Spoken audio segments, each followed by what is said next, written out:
I am Dungeon Thrasher Lenny Blade, and this is the Dungeons and Thrashers show. This is part 2 of my history with the tabletop role-playing games. Now, in the first episode, I talked about my childhood and my early teens and growing up playing all these great Swedish language role-playing games.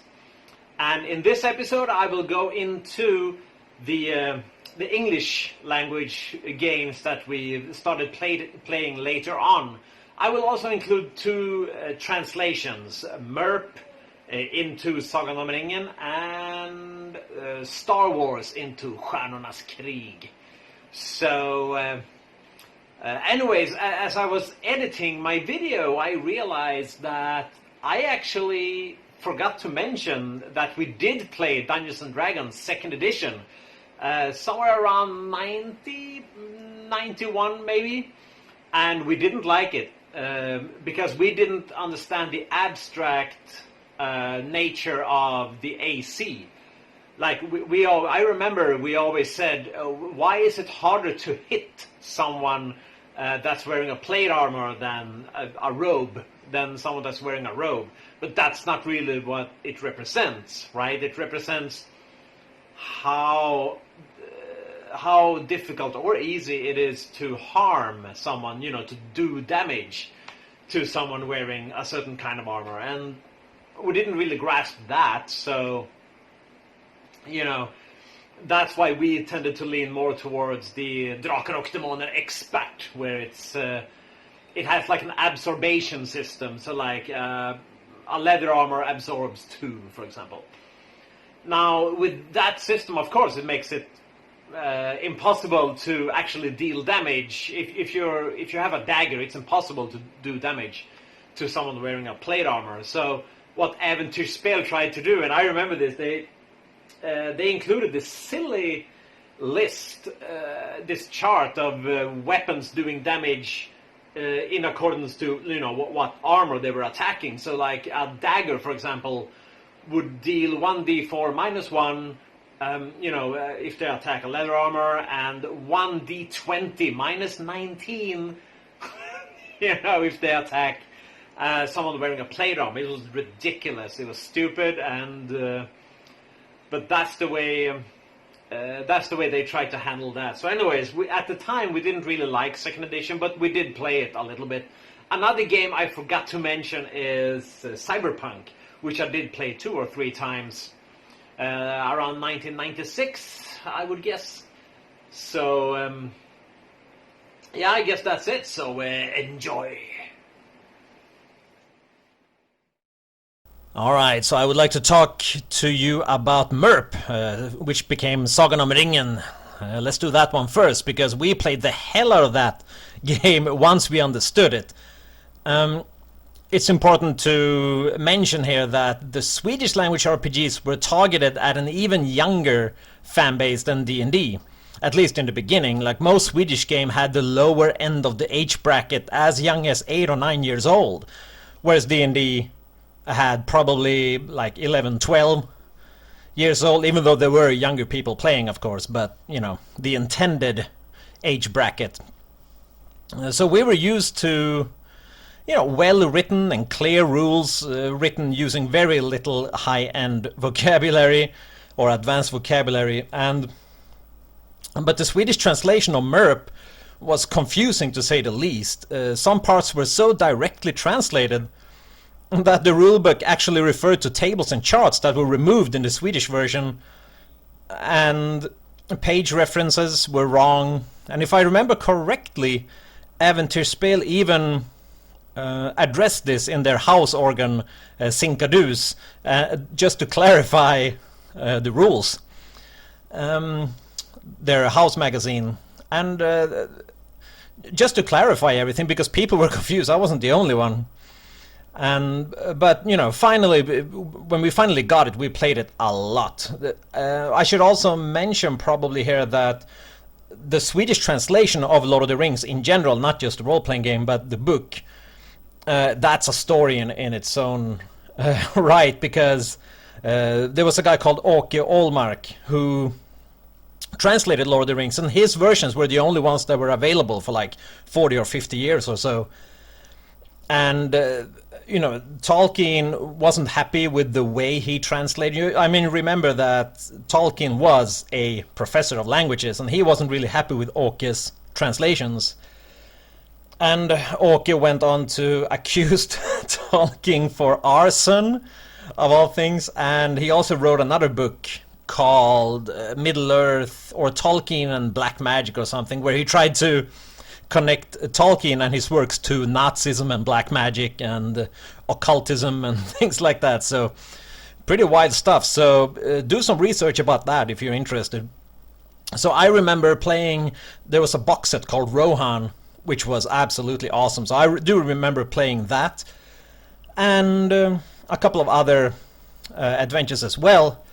One thing that was cool is that the adventures and the modules were dual system, the ones that were released for the Lord of the Rings Sagan om ringen Swedish system, because not only was it it was intended for Sagan om ringen, but it also had dual stat blocks, so you could play it using the Drakar och Demoner expert rule set as well. So effectively you could actually play in Middle-earth using the Drakar och Demoner expert rule set. Pretty cool. Or interesting at the very least. So yeah, we did play that a lot. Very, very good system. The second translated game I'm going to talk about today is the Western D6 Star Wars game, and that was directly translated by Äventyrsspel, and they released that in the late 80s, I believe. I'm not exactly sure, I can't remember, but it was supported until the early 90s, I believe. But of course, after that, it was compatible with all the foreign, English language Star Wars modules and adventures, so you could just import that and use that together. And this was a game that I GM'd a lot. I really enjoyed it, and I enjoyed just reading the source books, because the Star Wars universe was so vastly expanded upon in these modules and adventures. Like, I think this is where a lot of like the names of all the different alien species came from, and a lot of specifications for the vehicles and the spaceships and all that cool stuff came from. So together with the modules, obviously, and yeah, so really good game, and I think it was a good mechanics as well. We played written adventures, and we played my own homebrew stuff, campaigns. We played this a lot. I mean, a lot. We were all big, huge Star Wars fans, so this was really exciting for us.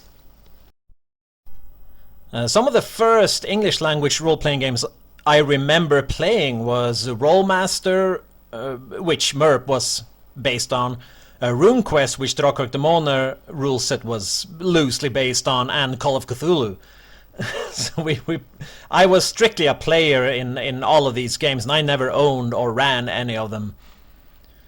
But a cool thing, or an interesting thing about the DM or the GM that we had for all these games, he was really into computer role-playing games. Like, he had a Commodore Amiga, just like all of us did, but he was like absolutely addicted to all of these advanced Dungeons and Dragons games. So he had, all of these games, Champions of Kryn, Death Knights of Kryn, Heroes of the Lands, all of these games. He also played other RPGs, of course. He was like a complete addict. So sometimes we would show up at his house, right, and we had to basically drag him from his computer and, come on, run a game for us, and he'll be like, okay. And then we would sit down at his kitchen table, and he would be like, okay, you're walking along this road, and then you're ambushed by these creatures. It wasn't especially deep, some of the adventures, but we still enjoyed it. But looking back now, we realized that, maybe he wasn't really that interested, but we were still all about it. So another thing about Call of Cthulhu was that I remember one time, this was a little bit later, it was in the early 90s sometime, and it was a written, like a published adventure. I can't remember the name of it right now. We were going by boat to an island with an insane asylum, of course, to investigate some strange happenings.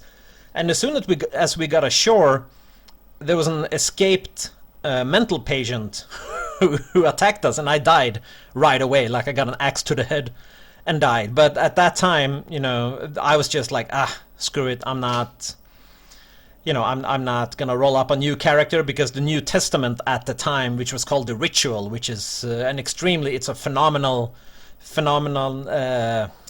underrated album by Testament, that had just come out. So I was just, no, I'm not I'm not rolling up a new character. I'm just gonna sit here and listen to Testament for that. But yeah, so a lot of cool memories for sure. Some other English language games I remember, some of them I remember very vaguely, is Hornmaster. I remember creating a character took forever, or that might have been Pendragon, I don't know. I think I made a character for both, but I don't have any memory of actually playing any of those systems. But Twilight 2000 was another game that we really played a lot. I DM'd that as well, and I played it too. And we played some adventures and modules that were, the regular published ones, but we also, I remember using the Twilight 2000 rule system, coolness under fire and all that, all those cool things for playing like as American soldiers in the Vietnam War as well. So, we adapted it to whatever we wanted to do.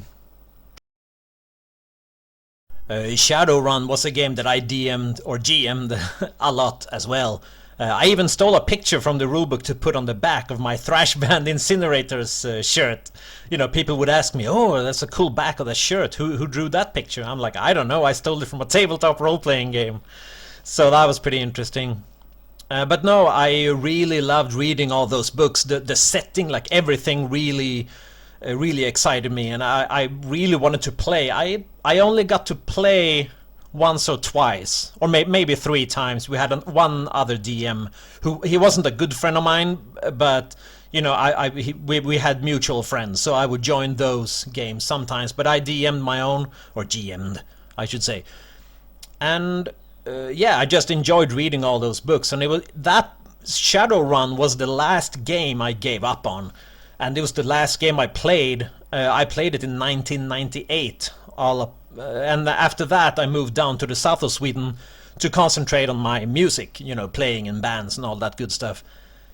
And I even tried running a game in the early 2000s, but since my new circle of friends were in the south, were basically, consisting of drunken headbanging thrashers or death metal fans, which either had never played role-playing games or hadn't played since they were kids, nothing really came out of it, unfortunately. And that segues pretty well into why I left the hobby. I was completely immersed in the metal underground, and that was all that meant anything to me. Like, most of my childhood friends lived so far away, and those that didn't, I played in bands with, so we were busy doing that. And that became my life for so many years. And I completely, apart from that time where I tried to start up a Shadowrun game, I didn't play from 1998 until much later. I eventually moved to Thailand to become an English teacher of all things. And I got back into the hobby by playing some D&D 3.5 for about a year or two with another DM. And after that I started DMing Adventures in Middle-earth using Cubicle 7's Adventures in Middle-earth system, which I really enjoyed. So we did that for about a year and a half, and then after that we started playing the Ravenloft, the Strahd campaign. And unfortunately, after a month or two, the DM had to split. He had work to do in another province. So by default, I was the only one that could DM in the group. So that fell to me. So I became a DM again. So I finished off that Strahd campaign. And that's the last thing we did. So I'm currently getting ready to play in a homebrew setting of World of Warcraft using the 5e rules. And the DM that will run this he is like a living encyclopedia of that whole IP. So we're all really excited to get back into it.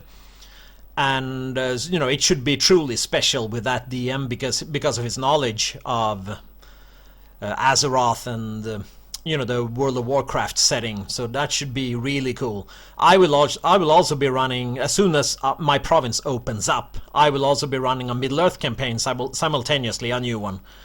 And on top of that, I've finally found someone who can DM Dragonlance, and we will be using the 3rd edition rules to do that. So, you know, Dragonlance is something that I'm obviously, you know, really interested in.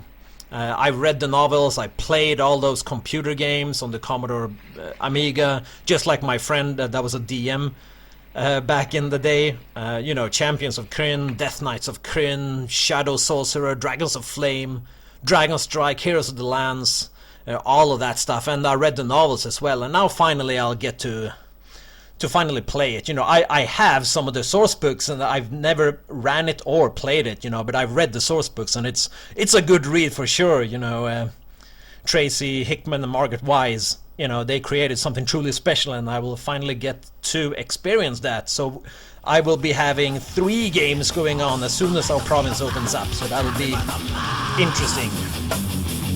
Yeah, so that's my complete tabletop role-playing game history. So that's it for me. See ya.